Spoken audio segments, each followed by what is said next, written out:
plataforma. Así que lo saludamos, ministro, ¿cómo le va? Buenos días.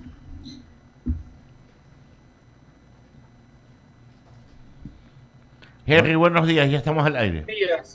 Buenos días, Javier. Buenos días, Ramiro. ¿Me confirman si el audio y el video está bien? Totalmente, ministro. Abogado, si Gracias, puede, gracias empiece. como siempre por la oportunidad. Buenos días con todos los oyentes de I99. Henry, ¿cómo te va? ¿Qué tal?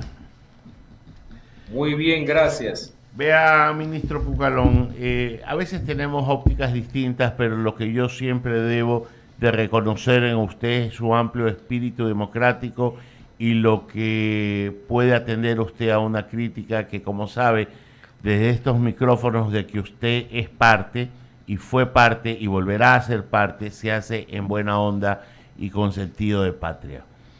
Eh, Hemos entrevistado aquí al ministro Pablo Arosemena y nos dice que la economía está bien, que los éxitos del gobierno a nivel internacional están bien, pero lo que se siente a nivel de ciudadano de a pie, es que ya el gobierno está pidiendo tiempo para salir, porque ya como que le ha sobrepasado muchas cosas.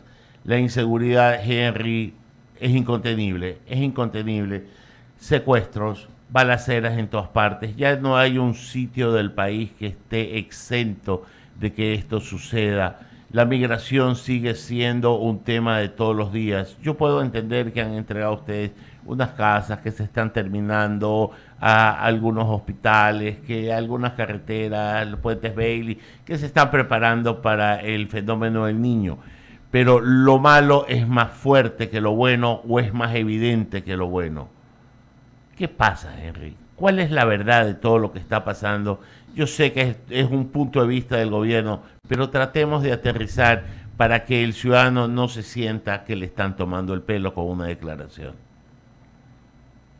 Jamás será el objetivo tratar de burlarse de la confianza ciudadana.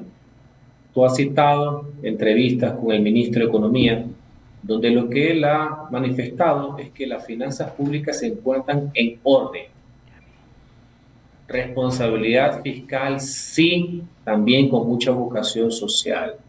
Has citado también, y veo que sabes el tema de que pudiera decir lo que se está haciendo, obras, escuelas, inauguraciones, viviendas, etcétera, justamente para tratar en algo de rebatir, algunos dirán que es un poco tarde, el estribillo de que no se ha hecho absolutamente nada. Pero es evidente de que hay un problema de seguridad sin precedentes, sí, y eso es como una línea transversal que marca y que puede ser que muchos de los temas positivos que existen puedan verse opacados. Comprendo más que nadie el tema, comprendo la mezcla de indignación, comprendo inclusive miedo que pueda existir y por eso es que valoro las críticas y lo que yo tengo que hacer, evidentemente, dar respuestas, también generar certezas, decir lo que se está haciendo y no ser yo el motor de la incertidumbre, por así decir. El tema de la seguridad, como decíamos, también tiene varias situaciones complejas. Es una reacción ante una serie de toma de decisiones y de acciones que ha tenido el gobierno. Javier hace unos segundos citaba, entre otras cosas, las incautaciones récord que han existido del tema de cocaína, el tema de droga, que ha provocado una lucha criminal, una guerra entre bandas y también con el gobierno nacional por el manejo y la mutación del negocio en otras ramas para seguir obteniendo dinero de forma ilegal. El gobierno nacional ha tomado una serie de acciones, comprendo que puede existir inclusive errores, tiene también el tema del equipamiento, yo creo que puede haber una salida, creo que puede existir, que trasciende inclusive el gobierno actual. Este es un tema de Estado, es un tema que nos debe unir, no separar. Lo dijo también el presidente de la República en la sede de las Naciones Unidas. Esto no es tan simple como lo ponen algunos, ni tan de aplastar un botón y que desaparece. Pero que hay solución, que hay salidas para arrinconar a los criminales, hay. Se han tomado medidas al respecto y esperemos que mejoren la situación que mejore los resultados. El gobierno tomará decisiones y acciones hasta el último día de su mandato. Puede existir, respeto, y agradezco porque lo ponga sobre el tapete, una percepción ahora mucho más mediatizada de qué es lo que pasa cuando un gobierno está en sus postrimerías. Lo importante es que se haga con racionalidad y con responsabilidad. ¿Tú te acuerdas que hace años, al retorno de la democracia y cuando los regímenes estaban por terminar, porque antes terminaban abruptamente en golpes de Estado, ya los gobiernos ya ni siquiera licitaban, no contrataban? Y no por inacción, y no con esos términos que parecería que los ponen como que son salientes, sino hasta por delicadeza. Ahora no es ni delicadeza ni incumplimientos legales. Se está trabajando hasta el último día, tomando en cuenta también de que este es un gobierno que tiene un mandato recortado por decisión del mismo presidente de la República y que muchas de las cosas que estaban enfocadas en un término de 4 años se están haciendo cortadas al 30 de noviembre de este año, básicamente en materia educativa, de vivienda y de salud.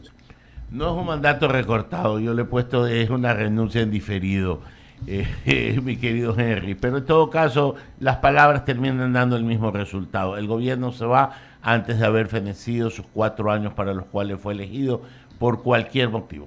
Por el hecho de haber convocado la muerte cruzada y haber tomado una opción que, siendo constitucional, probablemente el presidente la consideró conveniente. No todo el mundo la consideraba así, pero es una decisión de él y hay que respetarla. Henry, hay un tema que tiene una visión educativa, pero tiene una visión de seguridad nacional. Y es el tema de que ha habido incidentes en colegios, especialmente en Durán, y que padres preocupados están pidiendo clases telemáticas. Si bien es cierto, esta está en la cancha de la ministra Brown por ser educación, hay un componente de seguridad y un componente de decisión de gobierno, porque la decisión de gobierno es proteger la vida de los ciudadanos y en especial de los niños. Y ya han habido bajas a nivel de estudiantes, de niños que van a los colegios, y todavía aún no se toma una decisión que probablemente no sea la óptima, pero los padres le están reclamando porque tienen miedo y Durán ya se volvió tierra de nadie.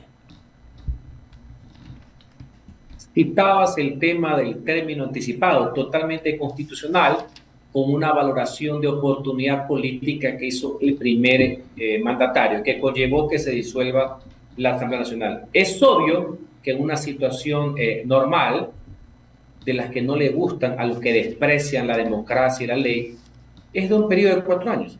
Pero esa decisión política se tomó justamente por una crisis no provocada por el gobierno, sino señalada y aupada de la Asamblea Nacional y los patrones que tenían ahí los legisladores. Porque cuando tú utilizas la palabra renuncia, parecería el resign como que depende totalmente de uno. Ojo, siempre valoraré el tema. Lo ideal, 4 años. Y no solo por temas políticos históricos, sino porque es más tiempo para poder trabajar, entregar más obras, más servicios, luchar contra la desnutrición crónica infantil, entre otras cosas. Aclaro eso, renuncia no es exactamente lo mismo. Y claro, otros irán en los términos, tomando en cuenta que lo que querían algunos golpistas de baja ralea era sacarlo en ambulancia o resbalándose de helicópteros. Eso no le hemos permitido porque la democracia está primero. Segundo, lo que sucede en el hermano cantón de Durán, grave en materia de seguridad, ha conllevado que a lo mejor con legítima razón algunos ciudadanos, padres de familia, digan que una de las soluciones puede ser que los niños no vayan a las escuelas. La ministra del ramo, la ministra de Educación, considera, y eso es lo que se está evaluando, que no es la decisión pertinente, que los niños deben ir a la escuela, deben estar en este hábitat natural con sus compañeros, profesores, debidamente resguardados de esta crisis que existe, enfocada entre otras cosas. Hay problemas a nivel nacional. Durán tiene una situación particular de la guerra contra el crimen y la guerra entre las bandas criminales, entre otras cosas, pero consideramos que no es lo más adecuado hasta este momento. Se está evaluando, insisto, el tema que se produjo en la pandemia, que es una situación de excepción en general. Hay muchas consecuencias del tema que permanentemente estén los jóvenes en temas telemáticos. Se necesita esa integración con seguridad, sí, pero hasta este momento la decisión es esa. Pero Será debidamente informado por parte de la ministra si hay un cambio Henry, y tú respectivo. sabes que te respeto, pero no voy a coincidir contigo por una razón sencilla. Durán es un sitio fallido, es un cantón fallido, en donde no se puede posesionar, incluso no pueden ejercer sus autoridades legítimamente constituidas, nombradas y posesionadas. Un alcalde que tiene que resolver las cosas vía telemática, donde han sido asesinados funcionarios de ese cabildo, o sea, donde han muerto 10 personas. O sea, yo puedo entender que académicamente la respuesta es la que dice la ministra, pero esto es un hecho que sobrepasa lo académico y ya va al temor individual. Henry, por favor, es un acto de paz, es un acto de seguridad en donde una madre no quiere llevar a su niño al colegio para que no se lo devuelvan de manera horizontal, pues es que ya trasciende, Henry, y hay que ponerse en los cueros, en los pellejos de esas madres y no necesariamente en los libros de educación. Sí, y yo con mucho respeto sigo difiriendo, pero por eso digo, se está evaluando. Aquí nada es al azar, nada es por ímpetu o por reacción. Debe tener una lógica y una motivación.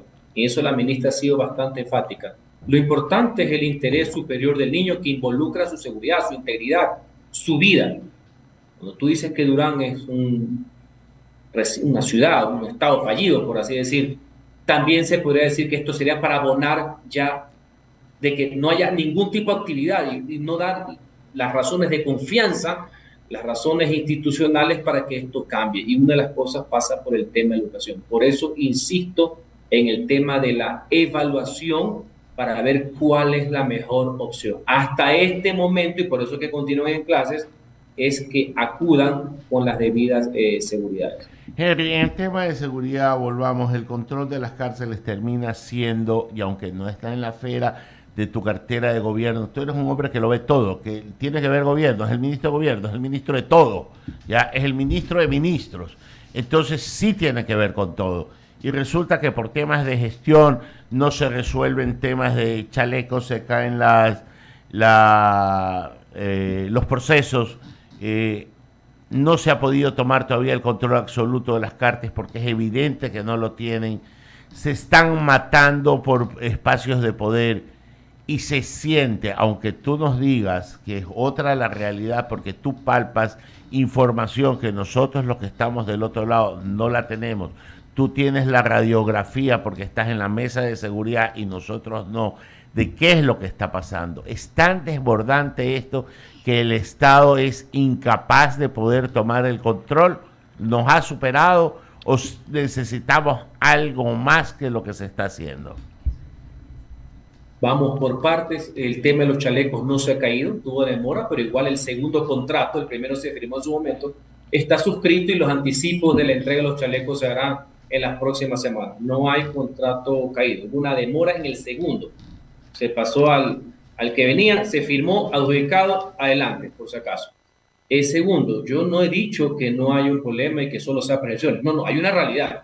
Yo no voy a caer en esa trampa donde esté una presión. Claro que hay un problema de seguridad que estalló por un proceso de muchos factores y también por enfrentarlo. Como siempre he dicho, a lo mejor la solución para algunos hubiera sido hacerse el ciego, sordo y mudo y mantenerse en una calma chicha, que es lo que tenemos claro fue lo que sucedió anteriormente, y esa no es la posición del gobierno.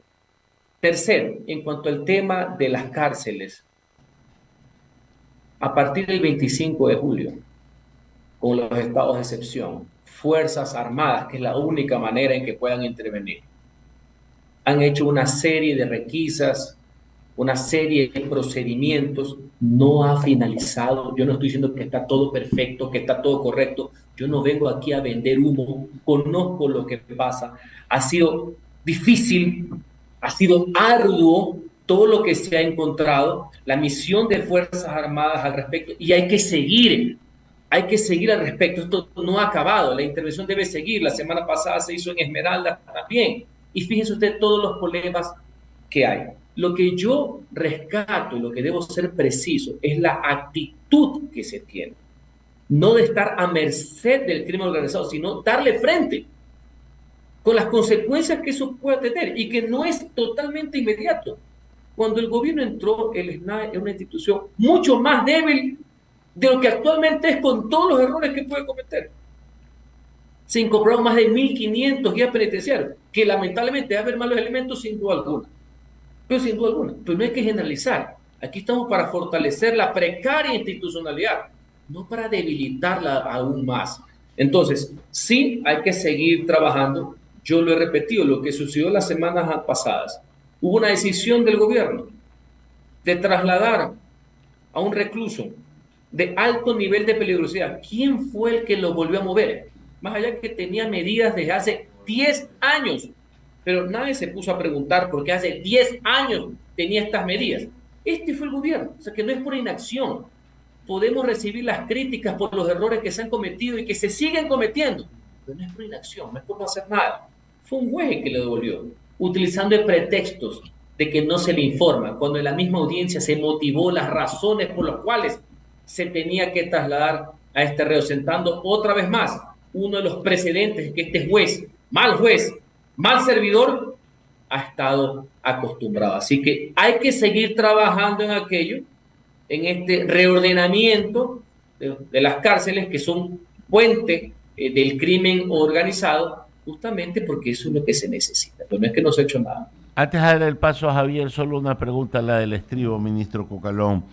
¿Está conversando usted con los actores políticos que van a representarse en la Asamblea Nacional? Está claro que todavía faltan unos que otros escaños por definirse, pero casi como que la radiografía de cómo está la Asamblea es tal cual como la que disolvió el presidente Lasso. Es decir, que lo único que hubo fue un momento de pausa, porque vienen casi los mismos, a excepción de 3 que la ciudadanía les dijo que no. O sea, ya era impresentable que vuelva el señor Saquicela, ¿no? Pero por ahí han vuelto una cantidad importante de los otros que sí se fueron. ¿Usted está conversando con ellos o no ha tenido diálogos todavía? En lo cuantitativo parecería que la foto se parece. Esperemos que no. En lo cualitativo, y no por el gobierno, del cual solo vamos a convivir 10 días, donde habrá muchísimas objeciones y vetos que le enviemos de las leyes que quedaron aprobadas por la Asamblea represadas y que vamos a presentar, al igual de algunas reformas legales, sino por el bien del país, que el ejercicio y la calidad de la representación, más allá del número de lo que pinten las bancadas, sea distinto. Tengo un halo de esperanza de que hasta por el corte de los periodos y por el pésimo precedente que generó la Asamblea anterior, no por la cantidad de diputados, sino por sus intervenciones, sea en algo distinto. Este despacho siempre estará abierto, mi voluntad de diálogo fundamental en democracia está ahí. He tenido contacto con algunos legisladores de varias bancadas porque da la casualidad que los conozco de hace mucho tiempo y sin perjuicio de que no vamos, insisto, a pasar mucho tiempo al, digamos, gobierno legislativo, porque esta es una nueva legislatura con un nuevo mandatario o presidente de la República. A partir del 15 de octubre siempre es positivo que sepan cuáles son las condiciones en que se encuentra el gobierno y qué es lo que se va a entregar, qué es la materia legislativa inclusive pendiente, y lo veo como algo saludable. Ojalá que cuando ya se termine de definir, se lo pueda hacer de otra forma más orgánica. ¿Y por qué, Ramiro? Porque el tema de la transición ordenada, responsable, que yo denomino, también pasa porque el equipo de gobierno, quien resulta electo el 15 de octubre, también tiene un equipo legislativo. Pues. Y hay muchos temas de leyes, muchos temas de carácter pendiente. Recordemos que hay un tema que a mí particularmente me interesó desde el inicio de mi mandato, hace 7 meses, y que creo que es beneficioso para el país. Que la próxima Asamblea Nacional continúe el segundo debate de la reforma a la Constitución que permite que Fuerzas Armadas, en su nuevo rol, en su nueva misión, en su nueva visión, pueda intervenir en la seguridad interna sin necesidad de los tan criticados estados de excepción. Eso para mí es parte del acuerdo sobre lo fundamental, que trasciende a los gobiernos, va a ser un tema de Estado. van a convivir 10 días, pero van a sobrevivir un año, y usted me entiende perfectamente lo que le digo. Le paso a Javier Segarra, Henry. Se la pongo más fácil. Un año en lo jurídico y el resto de mi vida por responsabilidad política, ¿no? Con el Congreso, con el que venga y con los ciudadanos. Y peor con los que tienen hambres atrasadas, ¿no? O hambres ancestrales y odios cruzados. Así que no es un año, el resto de mi vida. Ministro, buenos días nuevamente. Mi inquietud es por este tema de la institucionalidad del Ecuador. Pugna entre el Consejo de la Judicatura y la Corte Nacional de Justicia. Un Consejo de Participación Ciudadana y Control Social que se quiere comer a la fiscal. No hay, no pudo. Un Consejo de Participación Ciudadana y Control Social que quiso evaluar al Consejo de Participación Ciudadana y Control Social transitorio. ¿Qué pasa en el Ecuador, ministro? Grupos políticos tienen un alto desprecio por la institucionalidad. Entonces ponen ahí, tal cual titiriteros, a unos cuantos tuares mal parqueados para que sigan sus designios y tienen un hilo conductor. En todos es la impunidad.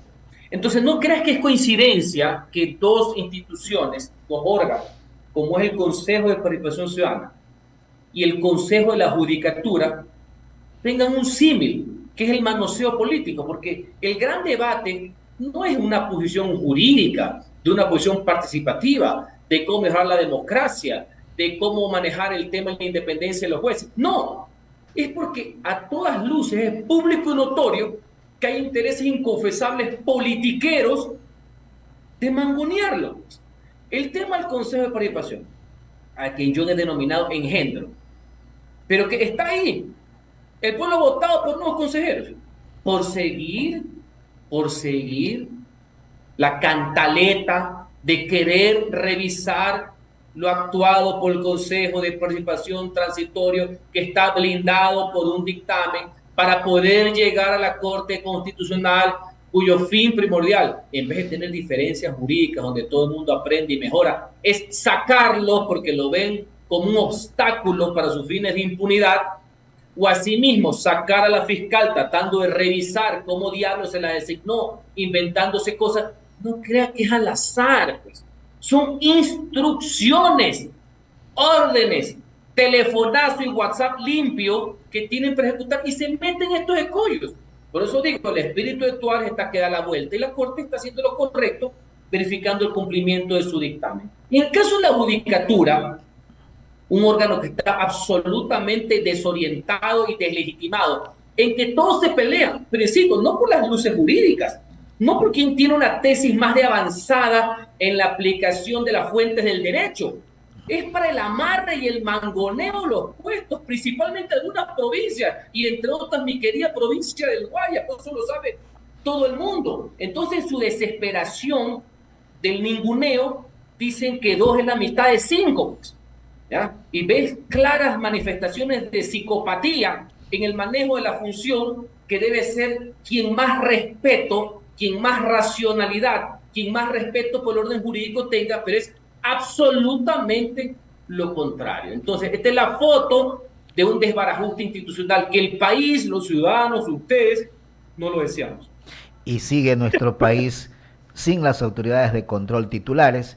Consecuentemente, los ecuatorianos, ese ciudadano de a pie, dice, bueno, ¿y para qué tenemos entonces un Consejo de Participación Ciudadana y Control Social si para elegir contralor hay una serie de situaciones tan adversas que algunos están hasta planteando revisión de sus carpetas o de sus estudios o de sus puntajes? Primero, para mí es una falla de diseño. Ese tema de los concursos abiertos que no llegan absolutamente a nada. He sido un crítico al respecto. Yo sigo creyendo en la fórmula tradicional republicana de las nominaciones por parte de un poder ejecutivo que tiene el respaldo del pueblo y una designación, obviamente, con impugnaciones, etcétera, de un órgano legislativo que nos guste o no, es elegido también por el pueblo. Este diseño siempre ha tenido fallas. Siempre se presta para el guingringongo, por así decir, de las designaciones. Y esta es una vez más. Y claro, para alguna gente no le interesa que vaya la mejor persona en un concurso abierto, sino que vaya a cubrir sus espaldas. Y en esto hay de todos los colores y todos los sabores de todos los partidos. Y eso genera a la larga desconfianza ciudadana, desconfianza en el proceder. Y en este caso, nuevamente, de un consejo de participación, que pese a tener consejeros nuevos, algunos, no todos, siguen con las viejas prácticas. Porque los intereses partidistas, los intereses políticos, los intereses personales están por sobre los intereses de los ecuatorianos en este país. Los intereses politiqueros, porque si fueran partidistas solamente de tendencias, como yo siempre he citado en esos micrófonos, si mañana el gran debate fuera de que algún contralor, algún juez es demócrata o republicano, si es socialista o conservador, ese es el menor de los problemas. Ojalá que los jueces, ojalá que los tengan ideología. Yo nunca le he tenido recelo ni miedo a eso. El problema es que no tengan bandera. Son dos cosas distintas. Que sean pillos, que estén a órdenes de golpes de teléfono, ya ni siquiera del dueño, sino del pasacafé, entre otras cosas que también suelen pasar. Ministro, queremos agradecerle por habernos atendido a esta hora de la mañana. Que tenga buen día. Solo una consulta antes de que se vaya, Henry. Claro. Discúlpame, Javier, que te haya interrumpido. Oiga, ministro, tengo una consulta protocolaria y académica. ¿El ceremonial de entrega del poder se va a dividir en dos partes o va a ser en un solo acto? No te escuché muy bien, discúlpame. Si el ceremonial que tienen programado para la entrega del poder va a ser en dos partes, entiéndase que el presidente dará su mensaje en la mañana y la asunción del presidente será en la tarde en la Asamblea Nacional, o se va a hacer en un solo acto. Últimamente, con ciertos accidentes, ha sido como tú has mencionado. Uno es el informe a la nación, que es la obligación de todo mandatario, y otra es el traspaso, que si existe los principios democráticos y la cordialidad cívica, que no tenga la menor duda que existe de este lado, deberían, tú has visto cómo son las últimas, entran, dejan, hacen el traspaso y salen, porque en el buen sentido el ritual de la fiesta democrática es de quien entra. ¿Estamos? Correcto. Estamos claros, la voluntad existe. En cuanto allá los detalles, inclusive las fechas, no hay una fecha totalmente exacta, pero si tomamos en cuenta que la entrega de credenciales de los asambleístas, según el Consejo Electoral, será el 8 de diciembre y que la asamblea puede instaurarse a partir del día siguiente, llámese 9 o 10, quedan 10 días. Y sí es importante tu pregunta, no solamente por el ámbito protocolar, sino que el Estado ecuatoriano, a través de la Cancillería, esto no tiene nada que ver con distingo ideológico, tiene que hacer inclusive las invitaciones respectivas para los mandatarios y las delegaciones extranjeras que vengan a acudir a esta fiesta democrática, que es la asunción de un nuevo presidente o de una nueva presidenta de la República. De nuestro lado, siempre habrá el ánimo de seguir, no solamente en el ámbito legal, sino del ritual, que es una mezcla de costumbres y de tradiciones en el buen sentido de la palabra, donde se muestre respeto y donde hay una transferencia pacífica, donde no se tiren monedas ni fundas de líquidos, que no puedo decir a esta hora de la mañana, porque la democracia se va construyendo justamente con ese tipo de relaciones que yo, entre otras cosas, denomino cordialidad cívica dentro de las diferencias. Ministro Cucalón, muchas gracias a nombre de Javier Segarra y esta es su casa, I-99. Ya lo esperamos para enero, que venga acá cuando ya esté en socioempleo. Venga por acá los jueves. Usted ya sabe que su silla está no vacía, lo está esperando. Muchas gracias. Haremos Zoom desde todo el país para conectarnos al 99 de enero. Perfecto. Que tenga un buen día. Gracias, ministro. Buen día. Son las 8 de la mañana con 47 minutos, ¿no? Sí. No, con 44.